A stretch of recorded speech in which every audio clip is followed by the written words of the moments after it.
Are we all comfortable? Yeah? Everybody's okay, I think. Good morning. First of all, I'd like to say what a pleasure it is to be here at the inaugural conference in South Africa. A significant step forward, I think, has been taken in seeing this launch today. I know Freddie's been working on this for a long time, and I've been sort of nudging him along in the background, hoping that one day we'd actually get to this point. And now I feel really very happy and privileged that it has. So it's a pleasure to be with you, and a pleasure to share some of my thoughts about the industry that I've worked in now for 35 years. It's an industry that I love dearly.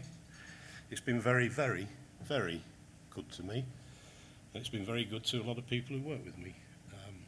I'm intensely proud of it. I'm intensely proud of the achievements that the industry's made, and I felt for a long time that perhaps the training provision wasn't strong enough within the industry because it's a new industry and we're learning all about everything all the time, and we're not always thinking about passing the knowledge on. And so I felt it was appropriate a few years ago to try and develop some sort of formal training, and hopefully from that formal training might come standards, and hopefully those standards might be adopted not only in the UK but in other parts of the world, and maybe working with other like-minded people and teams of people, perhaps we get a set of standards that were internationally acknowledged and understood.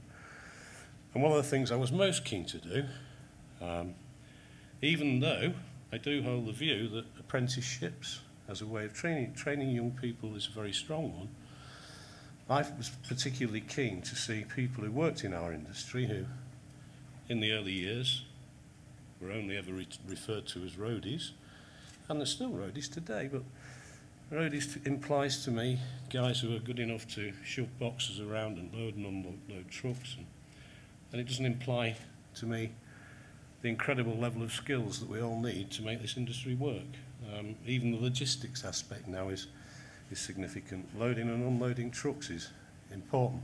How you do it's important. You're dealing with expensive, sophisticated equipment. And at the same time, that's on one hand, electronics and digital, and then on the other hand, intensely personal, working with all manner of other people with other skills, and of course working ultimately for the artist or the artistes, or the minister or the prime minister, making sure that we're delivering the shows that they want to see, and others want others to see and enjoy. So it's a pressured environment. And we're not just roadies, we're much more than that. And I'd like to look at, first of all, some of the things that we definitely are, and then talk about training, skills, and the adaptation of those skills to make international networks workable. So it'd be lovely to think that people who train in South Africa would gain certain skills, and we in the UK or in Germany or America would understand exactly what that meant. We'd have a set of standards that were internationalised, so maybe that's the next goal. But I'll just take you through at a canter, because I know we've only got a few minutes and we've got a spicy Q&A coming up. So I'll go through fairly quickly, and then I'll throw the floor open, obviously, to any questions that you might have at the end.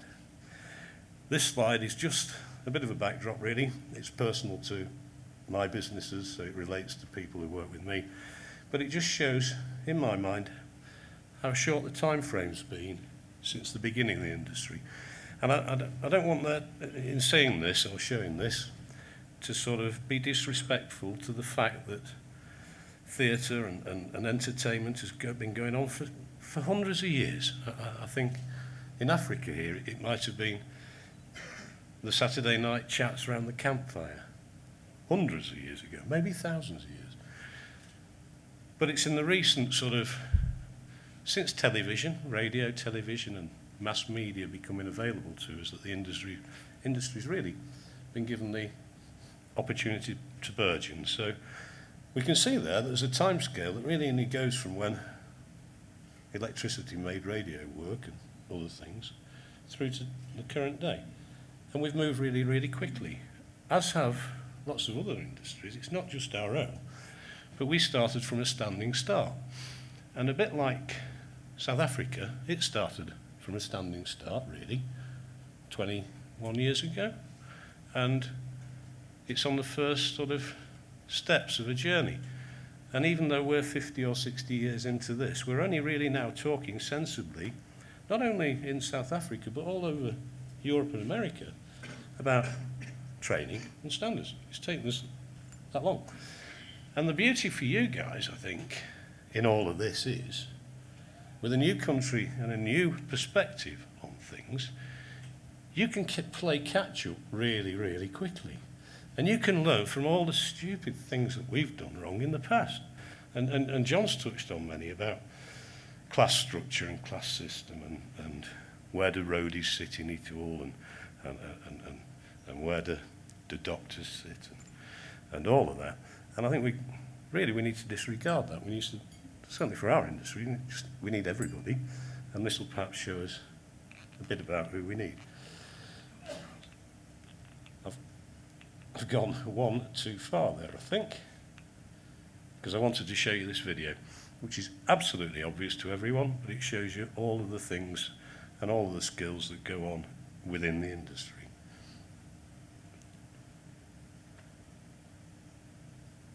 I did think there was some video, but there doesn't need to be. Maybe that's copyright.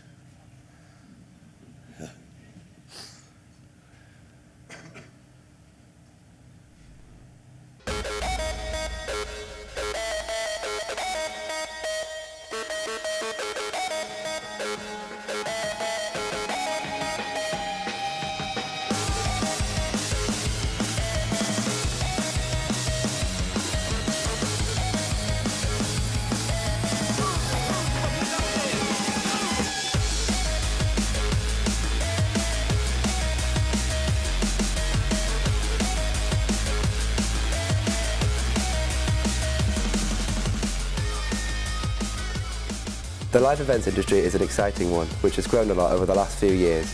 There are many people involved when putting on a production, meaning that there are a large number of roles available.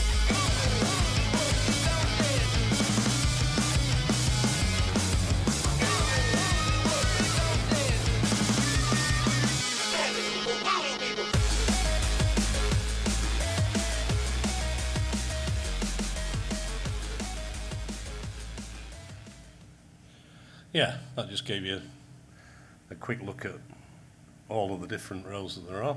And there are many, so I think there's jobs within the industry that suit everyone. When you think about it, a large production needs just about every skill imaginable. And the industry needs every skill imaginable too, from lawyers and doctors and at the very top of the tree, or at the very top of the perceived tree, down to people who are actually making the production happen on the ground floor. So it's an inclusive opportunity. That means that everybody is able to work in the industry if they want to. If they want to, and if they're given the opportunity, of course. And that's what John was saying earlier is perhaps the most important thing.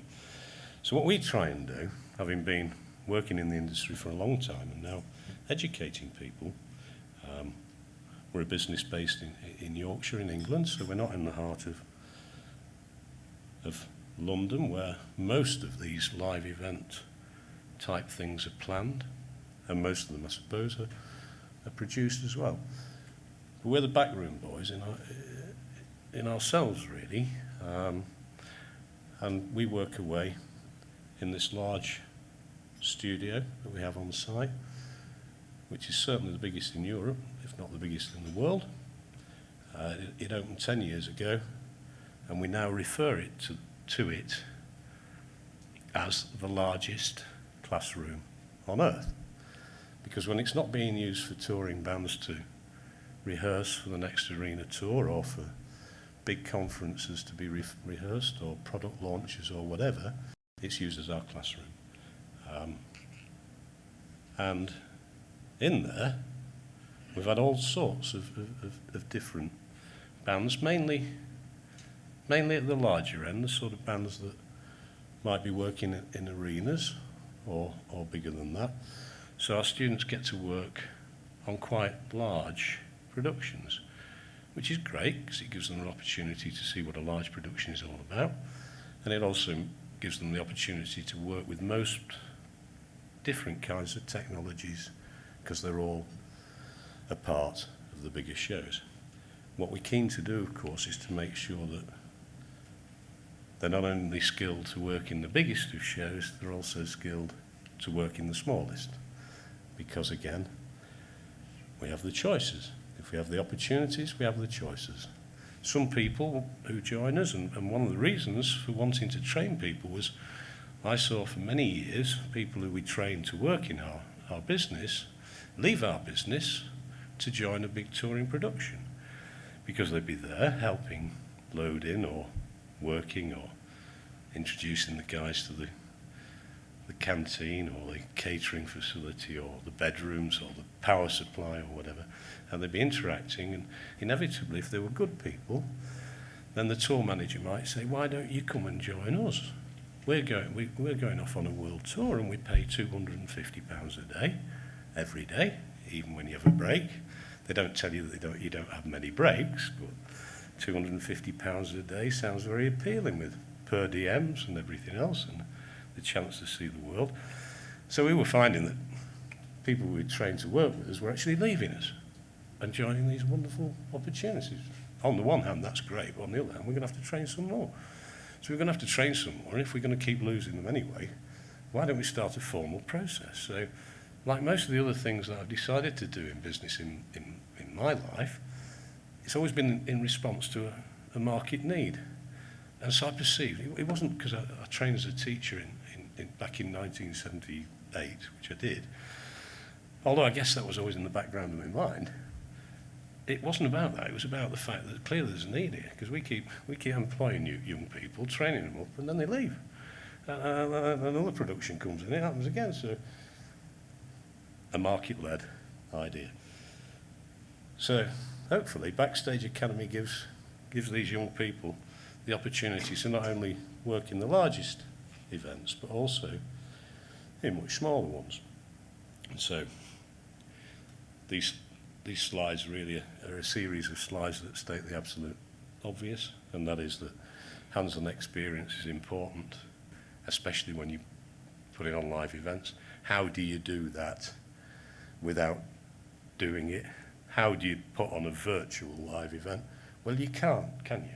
Because there's nothing live about virtual and there's nothing virtual about live, so you've got to do that.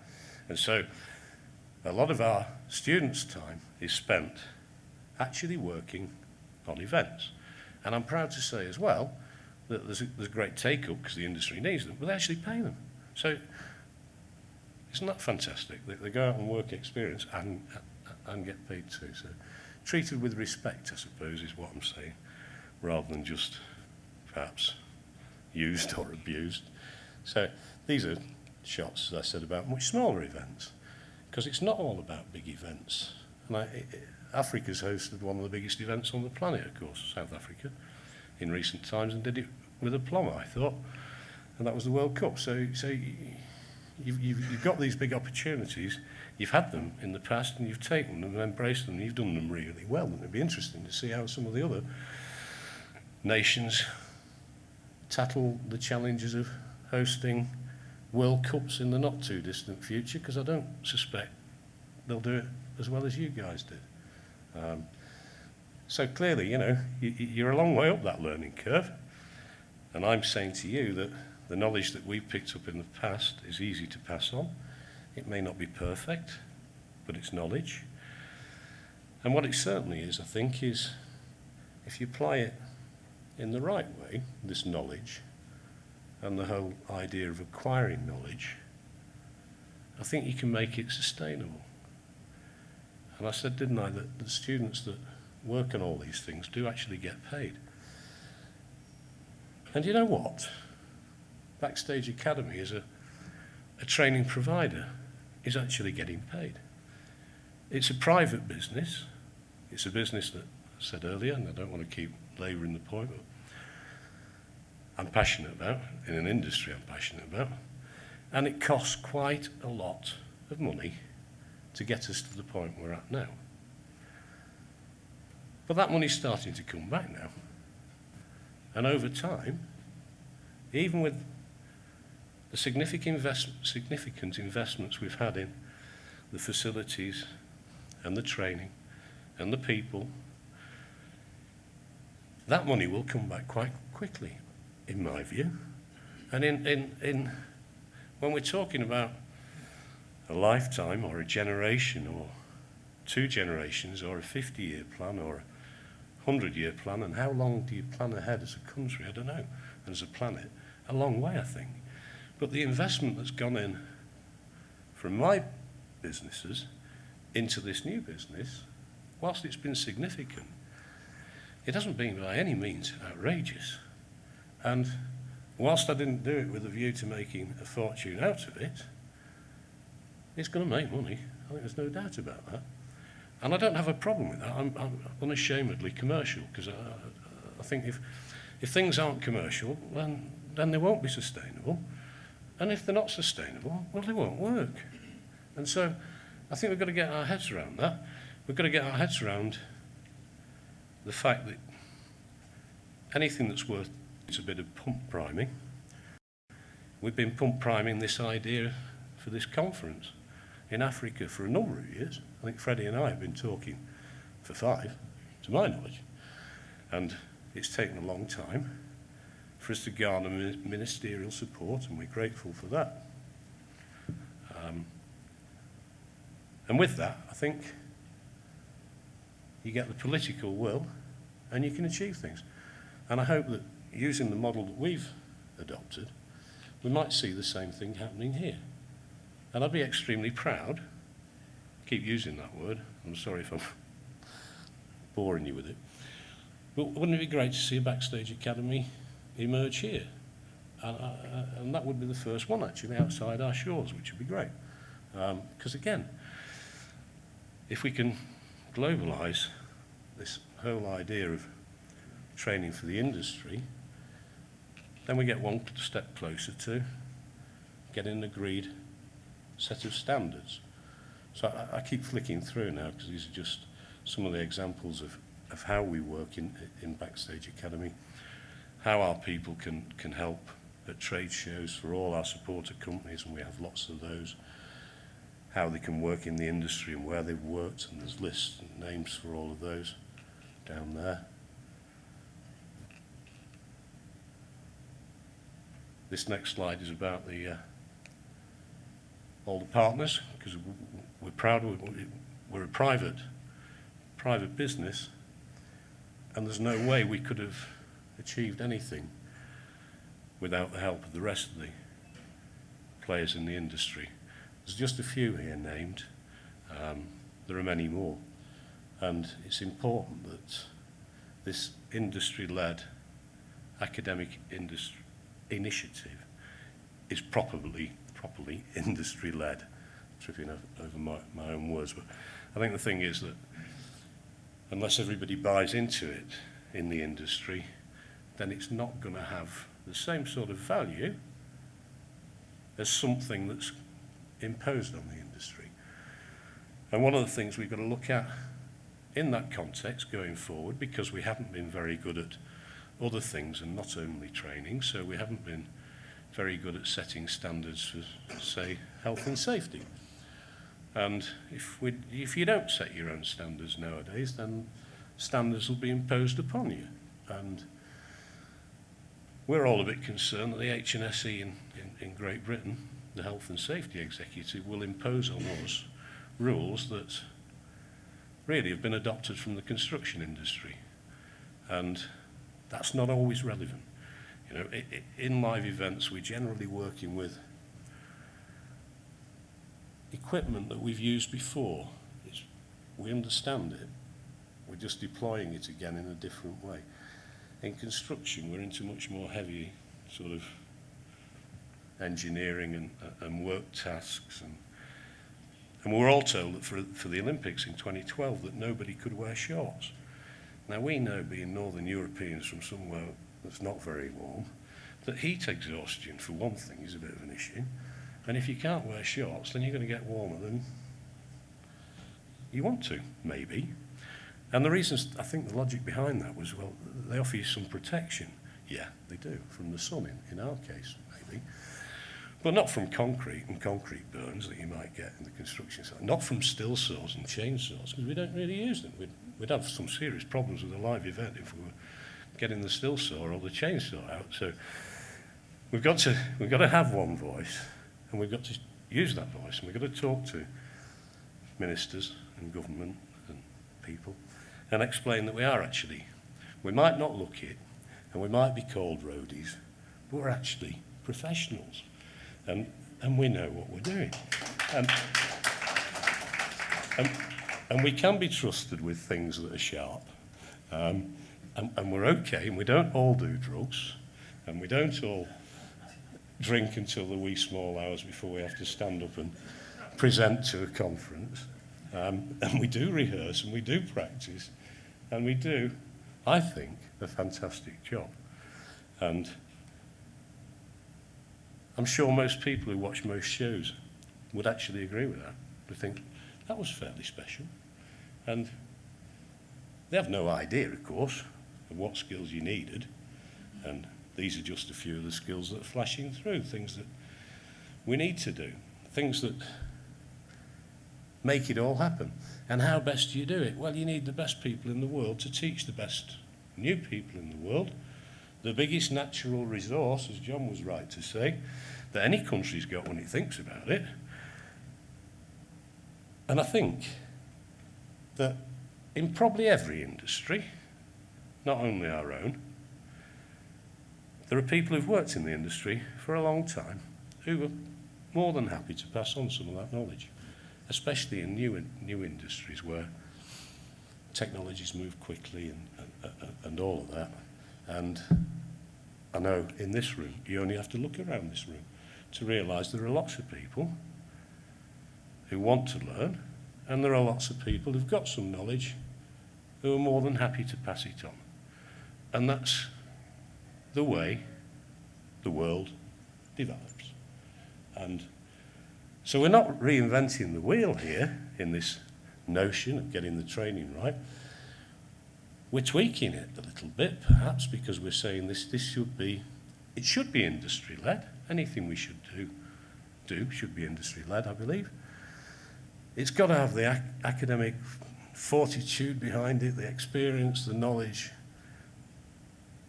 the facilities. Because we've got some facilities in Africa, sure, great colleges we can work with. We might not have a purpose-built backstage academy, as we do in the UK, but that's a relatively small step. In this road that we're going down, the cost involved in providing that bespoke facility, I think pales into insignificance when compared with what it might achieve. So what do? I said we were at Backstage Academy, I said we're very keen. This was 2013. It's not changed much from there, I don't think. We're keen for students to be able to gain degrees so that they could, when they mix with other young people, they could say, yeah, I'm doing a degree too. I'm doing a degree. Well, what are you doing your degree in? I'm doing mine in live events production. And they can be proud of that. I think we just ought to think a minute about the whole idea of degrees, and does that mean that you have to be really intelligent to get onto a degree course? No, you don't have to be academically brilliant, but if you just adopt, when you're looking at young people who want to start and do these things, and you do the sensible thing, then what you do is you recruit for attitude and you train to skill. So if you've got people who are coming to you who you know desperately want to work in your industry and they can demonstrate that, then I don't think it matters whether they have 2 A's and a B or 3 C's, really. I think it's all about attitude and matching that with opportunity. We can help bring some of the revenue to support all of the education into our academy through a number of routes. We do bespoke training, so there might be some companies who want some specific training for a group of their customers or clients or members of the workforce. And we can tailor that, and we can charge for that, and that helps to offset some of the cost. We can actually put some of those Backstage Academy crew out and charge for the work that they do, because they're better qualified and better trained than the average crew out there. And the average crew cost in the UK maybe £12, £15, £13 an hour from an agency. Well, if we charge £10 for our students and they earn £7.50 of that, wouldn't that be great? And that's what we do, and it works. And I know that cuts across in some ways the business of the crewing companies, but so long as you work alongside the crewing companies and you put your students through their system, I see no conflict. But there is at least a revenue stream to help us support the cost of the whole. Then we have a community interest company which will work with underprivileged sectors of our society, and you do find in the UK at least that there are some funds that government set aside for working with that particular group. So that might be ex-prisoners, it might be young offenders, but that sort of thing. Again, all who have an opportunity to find work in our industry, because there's work for everybody, going back to what we said, because there are so many different skills required. So, I'm probably running close to time, I think.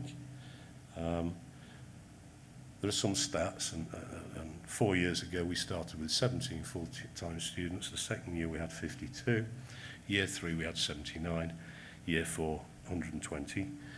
So now we've got in total about 250. We'll have 300 full-time students within 4 years, which is not bad, I think.